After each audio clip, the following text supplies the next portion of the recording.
Padşahın sualı.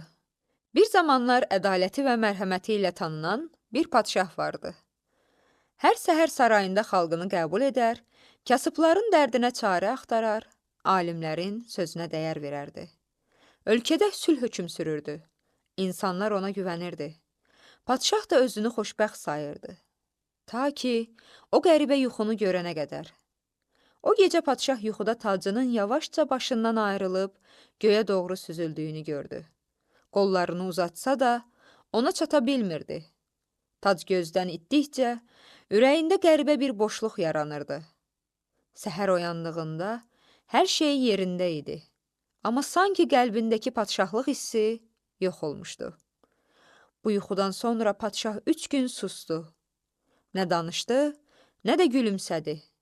Saray əhli bu səssizliyin səbəbini anlaya bilmirdi. 4-cü gün padşah əyanlarını topladı və gözlənilməz bir sual verdi. Sizcə padşah olmaq nə deməkdir? Hamı düşündü. Kimisi hökm verəndir dedi. Kimisi sərvət sahibidir söylədi. Başqası isə qorxulan adamdır cavabını verdi. Amma bu cavablar padşahı razı salmadı. O anda saraya yaşlı bir alim gəldi. Əlində əsası, üzündə mehriban bir təbəssümü vardı. Padşahın qarşısında dayanıb sakitcə dedi. Padşah olmaq, öndə gedib xalqının yükünü öz yükü bilməkdir. Tac başında deyil, qəlbində olanda insan əsl padşah olur. Padşah bir müddət sustu.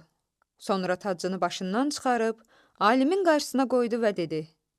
Sən mənə padşahlığın həqiqi sirrini anlattın. Padşahlıq hökm vermək deyil, xalqına xidmət etməkdir.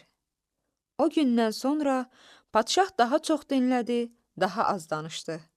Qəlbindəki o boşluq isə yerini sülhə, sadəliyə və xalqın sevgisinə verdi.